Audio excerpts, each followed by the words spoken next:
मध्य प्रदेश में डॉक्टर मोहन यादव सरकार आदिवासी समुदाय के उत्थान के लिए लगातार कोशिशें कर रही है।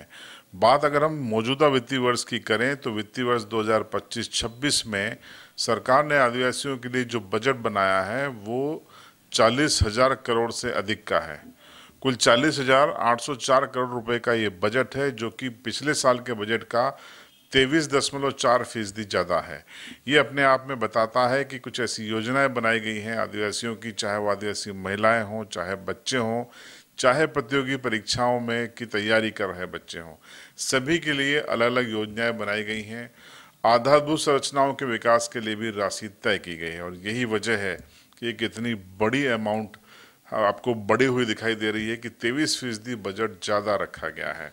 सबसे बड़ी बात यह है कि जो तेंदु पत्ता उत्पादक किसान है, 3,000 रुपये प्रति बोरा मिलता था, अब उनको 4,000 रुपये प्रति बोरा कर दिया गया है। सीधे 25% की बढ़ोतरी है।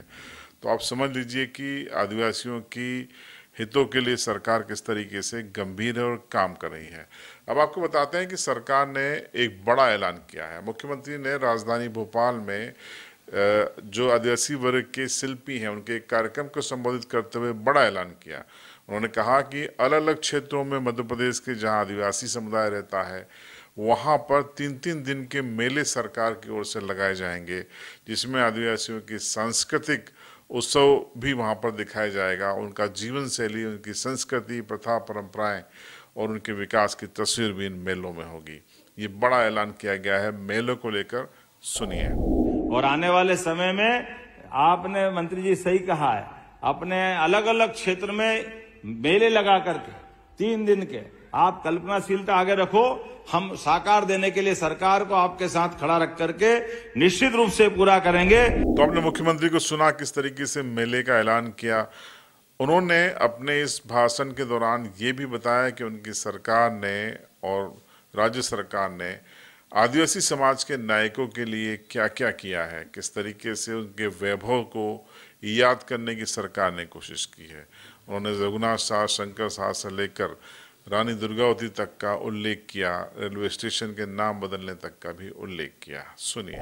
आदिवासी भाई बहनों की क्या मन में संभावना और क्या इज्जत है, हमने अपने इस रेलवे स्टेशन का नाम बदल करके हमारी आदिवासी रानी कमलापति देवी के नाम पर रख करके जोरदार अभिनंदन करो। हमारे आदिवासी भाई बहन के प्रति क्या मान सम्मान है, बताने की जरूरत नहीं।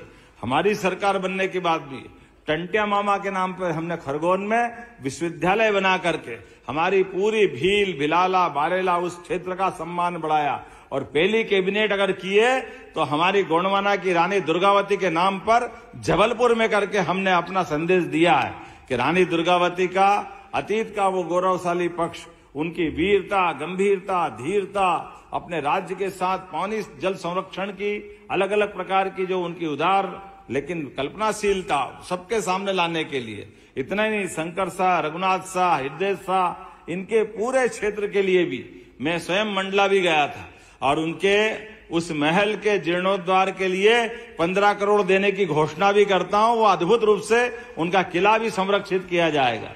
हमारे लिए आज जब मैं बात कर रहा हूं तो रानी दुर्गावती और जितने प्रकार से हमारे आदि पुरुष उनके अपने क्षेत्र के लिए किनका सम्मेलन करा था, पंडित पुजारियों का, किन किन को बुलाया था अपने हाउस में, ये सभी प्रकार की चीजों को प्रोत्साहन देते हुए। तो आपने सुना मुख्यमंत्री जी ने किस तरीके से अपने सरकार की प्राथमिकताओं को बताया। ऑडियंस के रूप में जो आदिवासी समुदाय के लोग मौजूद थे उनको भरोसा दिलाया गया कि राज्य सरकार आदिवासियों के साथ है और उनके समग्र विकास के लिए भारी भरकम बजट के साथ आगे बढ़ रही है। देखते रहिए CB लाइव।